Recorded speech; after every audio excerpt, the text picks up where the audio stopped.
गेल्या 2-3 दिवसांमध्ये मराठवाड्यामध्ये अतिवृष्टीमुळे जे नुकसान झालं त्यातून शेतकऱ्यांच्या आत्महत्या सुरू झाल्या। परळीमधले नागनाथ साधभाई असतील,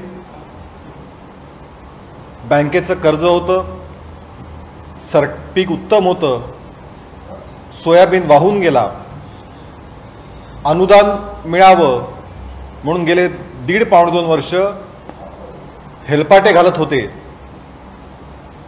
पण ते अनुदान मिळालं नाही आणि उभं पीक अतिवृष्टीमध्ये गेलं, सरकारची मदत मिळाली नाही आणि त्यांनी आत्महत्या केली। नांदेडमधला अंबादास शिंदेंचं आहे उदाहरण। सरकारी अशाच पद्धतीचं कर्ज, सरकारी मदत मिळाली नाही आणि त्याच वेळी आलेली अतिवृष्टीनं उभं पीक गेलं आणि त्यांनीही आत्महत्या केली। मराठवाड्यामध्ये अशा प्रकारे शेतकरी आत्महत्या गेल्या 2-3 दिवसात होत असताना या शेतकऱ्यांच्या प्रश्नांबद्दल बोलण्याऐवजी राष्ट्रवादी, स्वतः नवाब मलिक हे ड्रग्ज, तंबाखू, काय हर्बल तंबाखू अशा पद्धतीचं विशिष्ट वनस्पती, अशा पद्धतीचं केविलवाणं समर्थन हे केलं जातंय। दुर्दैवाची सगळ्यात त्यामधली गोष्ट अशी की राष्ट्रवादीचे अध्यक्ष श्री शरद पवार की ज्यांना तंबाखू, गुटखा व अन्य कोणत्याही अंमली पदार्थाच्या दुष्परिणामाची पूर्ण जाणीव आहे, असे माननीय शरद पवार नवाब मलिकांच्याच वक्तव्याची पुढे री ओढतात, समर्थन करतात।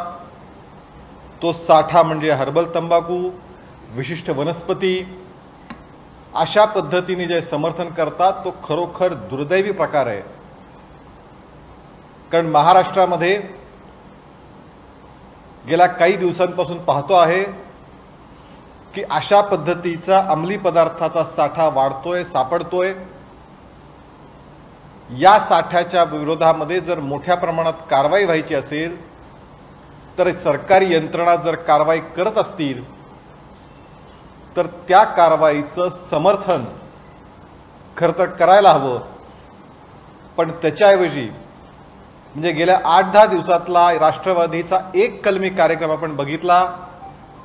महाराष्ट्रातले कुठलेही प्रश्न, शेतकऱ्याच्या प्रश्नाबद्दल राष्ट्रवादी बोलते नाही बोलत, महाराष्ट्रातल्या सर्वसामान्यांच्या प्रश्नाविषयी नवाब मलिक बोलतात नाही बोलत, महाराष्ट्रामधल्या गोरगरिबांविषयी बोलतायत नाही बोलत, महाराष्ट्रामध्ये अतिवृष्टीने झालेल्या नुकसानीचं भरपाई कशी करायची याच्याबद्दल राष्ट्रवादी किंवा नवाब मलिक बोलतायत नाही बोलत। राष्ट्रवादी एकमेव विषयावरती भाष्य करतीये, ते म्हणजे ड्रग्ज, अंमली पदार्थ, ती हर्बल वनस्पती होती, हर्बल तंबाखू होती, अशा पद्धतीचा केविलवाणा बचाव करण्याचं कारण काय? आपल्या जावयाचा अशा पद्धतीने खरं म्हणजे कोर्टात प्रकरण आहे, कोर्ट जे होईल ते होईल, पण तरीसुद्धा एक राजकीय पक्ष एखाद्या जावयासाठी अशा पद्धतीने केविलवाणे समर्थन का करतोय? आणि त्याचीच रीत ज्या शरद पवारांना सर्व गोष्टी माहिती आहेत की तंबाखूचे दुष्परिणाम, गुटख्याचे दुष्परिणाम, अंमली पदार्थाचे दुष्परिणाम, त्याच्याबद्दल सोयीस्कर मुलामा देऊन त्याचं समर्थन का करतायत हा आमचा प्रश्न आहे। या सगळ्या विषयामध्ये ज्या बातम्या आम्ही ऐकल्या, काहीतरी साठा मलिकांच्या जावयाकडे 200 किलोचा होता वगैरे अशा काहीतरी बातम्या आम्ही वाचल्या। आता खरं म्हणजे या सगळ्या विषयामध्ये सगळीच माहिती, आता हर्बल वनस्पतीची किंवा विशिष्ट वनस्पतीची सगळीच माहिती, मी असं म्हणणार नाही की त्यांना सगळी कशी माहिती आहे, पण या सगळ्या वनस्पतीची डिटेल माहिती पण नवाब मलिकांनी जाहीर केली पाहिजे, असंही आमचं सगळ्यात म्हणणं आहे। महाराष्ट्रातल्या अंमली पदार्थ विरोधी मोहीम महाराष्ट्रामध्ये जी सुरू केली आहे त्या मोहिमेमध्ये अडथळा आणण्याचं काम त्या मोहिमेमध्ये संकट निर्माण करण्याचं काम राष्ट्रवादी आणि नवाब मलिक करत आहेत. युवा पिढी जर या संकटापासून वाचवायची असेल तर अशाच प्रकारच्या कठोर कारवाईची गरज असताना या यंत्रणांच्या तपासावरती प्रश्नचिन्ह उपस्थित करत, NCBवरती अनेक प्रश्नचिन्ह उपस्थित करत, एका अर्थाने आपण कुणाचं समर्थन करत आहात याचा खुलासा नवाब मलिक आणि राष्ट्रवादी पक्षानं केला पाहिजे, ही आमची मागणी. काही प्रश्न असतील तर विचारा. तर मागच्या 2 दिवसात खासकरून उद्धव ठाकरेंचं भाषण झाल्यानंतर त्याला एक समर्थन देणारी म्हणजे जवळपास सगळे स्टेटमेंट सुरू झालेले. शरद पवारांनी सांगितलं की शिवसेनेचाच मुख्यमंत्री राहील 5 वर्ष. या सगळ्या याच्यावर आता तुम्ही कसं बघताय? कारण त्या भीतीगाठी वाढलेल्या आहेत, तिघही एकत्र दिसत आहेत. मग ते NCBच्या विरोधात असो, म्हणजे संपूर्णपणे टार्गेट तिघांकडून बीजेपीला केलं जातं. पडद्यामागची वसुली ही उघडकीस आल्यानंतरनं जो थैथयाट होतो तो या 3 पक्षाचा थैथयाट सध्या सुरू आहे. कारण ज्या पद्धतीचा भ्रष्टाचार, आणि इथे तर सांगितलं गेलं होतं की आम्ही देवेंद्रजींच्या काळातील डिजिटल भ्रष्टाचाराची उदाहरणं देऊ. कुठेच उदाहरणं? उलट त्याच्या उलट या सरकारमध्ये दैनंदिन याच्यामध्ये ज्या पद्धतीची भ्रष्टाचाराची प्रकरणं उघडकीस येत आहेत. मधल्या काळातली इन्कम टॅक्सची प्रेसनोट आपण बघितली. 1000 म्हणजे आत्तापर्यंत आपण 100 कोटीच्या वाजेबद्दल बोलत होतो, आता तो आकडा 1000 कोटीच्या घरात गेला. 1050 कोटीचा भ्रष्टाचार. त्यामुळे अशा पद्धतीने वाजे वेगवेगळ्या खात्यांमध्ये असतील आणि त्याच्यातनं ज्या पद्धतीचं महाराष्ट्रात मग परीक्षेबाबतीत गोंधळ असेल, नेहमीच परीक्षेचा गोंधळ महाराष्ट्रामध्ये होतोय, गेल्या दिवस बघतो आहोत. त्यामुळे अशा विविध पातळ्यांवरती या सरकारचं अपयश सुरू आहे. आणि मग आपलं अपयश झाकण्यासाठी अशा पद्धतीने काहीतरी लक्ष वेधावं लागेल. आणि त्यातनं ही सगळी ज्या पद्धतीचं एकत्रित येऊन NCBवरती बोलायचं, ID बोलायचं, आमच्यावरती अमुक करतायत, काय केंद्र हस्तक्षेप करताय. खरं म्हणजे हा पडद्यामागचा थैथयाट उघडकीस आल्या, पडद्यामागचं तुमची वसुली उघडकीस आल्यामुळे हा थैथयाट 3 पक्षाचा एकत्रित येऊन सुरू आहे.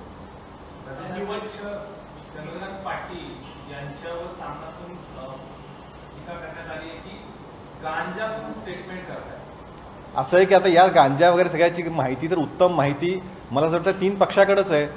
कुठली हर्बल वनस्पती असते, काय असते, आणि या सगळ्या विषयामध्ये त्यामुळे त्यांचा अधिकार त्यांचा जास्त अधिक मोठा आहे तिघांचाही त्या विषयातला. आणि मुळामध्ये असं आहे की काय खरं म्हणजे चुकीचं बोलले होते हो. म्हणजे आम्हाला माननीय शिवसेना प्रमुख बाळासाहेब ठाकरेंचा अभिमान आहे की त्यांनी सर्वसामान्य शिवसैनिकाला स्वतःचं महत्त्व, म्हणजे स्वतः त्यांना करता येणं शक्य असू नये, ते स्वतः कुठल्या पदावर बसले नाहीत, पण सर्वसामान्य शिवसैनिकाला माननीय बाळासाहेब ठाकरेंनी महत्त्वाच्या मानाच्या पदावरती बसवलं. त्यांचा आम्हाला अभिमान आहे. पण शिवसैनिकाला मुख्यमंत्री करतो असं सांगत स्वतःच मुख्यमंत्री होणं, आणि त्याच्यानंतरनं दुसरं असं की मुलाला कॅबिनेट करणं, आम्हाला त्याबद्दल आक्षेप नाही आहे. पण ज्याला जनतेने नाकारलं, म्हणजे कधी काळी याच शरद पवारांबद्दलची माननीय उद्धव ठाकरेंची भाषा काय होती, कशा कठोर टीका त्यांनी केली होती. आज त्यांचंच तुणतुणं सामनामधून वाजवावं लागतं, त्यांचंच सगळ्या गोष्टी तुम्हाला जय जयकार करावा लागतो. यातच सगळं आलं. कोणती वक्तव्य? कुठली?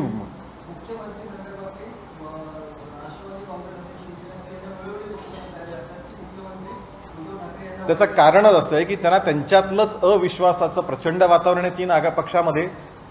आणि त्याच्यामुळे शेवटी असं असतं की जिथे अस्वस्थता असते तिथे अशीच विधानं येतात. सरकार पाडून दाखवा, सरकार तुमच्यात अविश्वास आहे, रोज तुमची वाद सुरू आहेत, रोज तुमच्यात भांडणे बाहेर दिसत आहेत.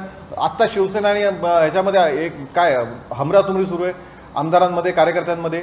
हे सगळं अस्वस्थतेचं वातावरण आहे. आणि ते अस्वस्थते तुमच्या 3 पक्षातलं अविश्वासाचं, अस्वस्थतेचं, अविचाराचं जे सगळं चित्र समोर दिसतंय, त्यातून अशा पद्धतीची विधानं रोज करावी लागतात की काय म्हणे आमचं सरकार स्थिर आहे, मुख्यमंत्री अमुकच असेल. अशा पद्धतीने सरकार चालवा, सरकार दाखवा काहीतरी काम. महाराष्ट्रातल्या शेतकरी प्रश्नावर शेतकरी आत्महत्या करायला लागलेत, त्याच्याबद्दल एक शब्द नवाब मलिक गेल्या आठवड्यावर बोलत नाही आहेत.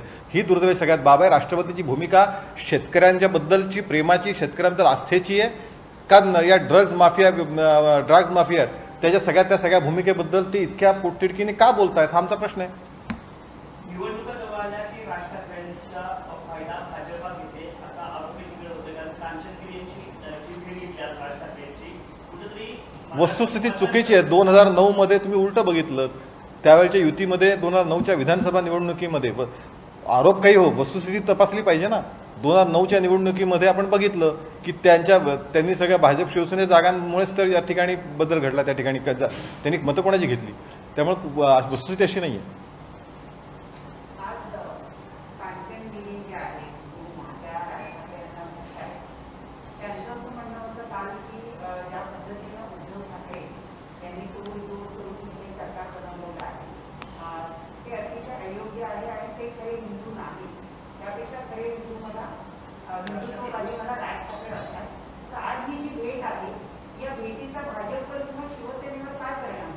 नाही, भाजपवरती परिणाम होण्याचा प्रश्नच नाही. असं याच्यामध्ये प्रत्येकाला मत व्यक्त करायचा अधिकार आहे.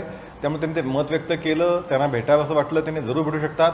म्हणजे आमच्याकडे हा अमुक भेटला म्हणून लगेच त्याच्यावरती ज्या पद्धतीने इतर 3 पक्षामध्ये अविश्वास वातावरण असं आमचा असा विश्वास नाही.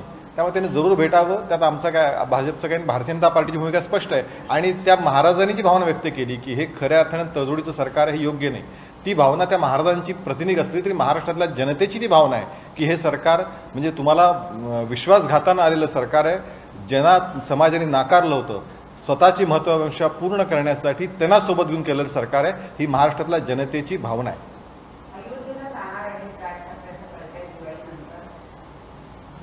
नाही, अयोध्येला काय सगळ्यांनी जायला हरकत नाही. हा काही राम हा भारतातल्या प्रत्येकाचा आहे, तो मानत असाल तर. त्यामुळे त्याच्यावरती आक्षेप घेण्याचं कारणच नाही. ज्याला जे श्रद्धा आहे, आस्था आहे, त्याने जरूर अयोध्येला जावं. भारतीय जनता पार्टीने राम मंदिरासाठी मोठं आंदोलन उभं केलं, कारण भारतीय हे मानतं की राम या देशाची आस्था आहे, श्रद्धा आहे. त्यामुळे त्यांना ज्यांना श्रद्धा आस्था आहे त्याने जायला हरकत नाही. एक वेगळा प्रश्न, वरळीत ॲट्रिया मॉलमध्ये एक रेस्टो बार आहे आणि त्या ठिकाणी भारतीय पोशाख घातल्यानंतर प्रवेश नाही असे काही व्हिडिओज होत आहेत. मग तो कुठलाही असेल, वेस्टर्न पोशाख असावा हे कंपल्सरी आहे, याच्यातनं गोंधळ वाद होतोय. मला असं वाटतं की अशा पद्धतीने वेश, लिंग, जात, धर्म अशा पद्धतीने कुठल्याही व्यवस्थापनामध्ये प्रवेश नाकारता कामा नये. ते घटनाविरोधी आहे आणि जर असं होत असेल तर ताबडतोब थांबलं पाहिजे.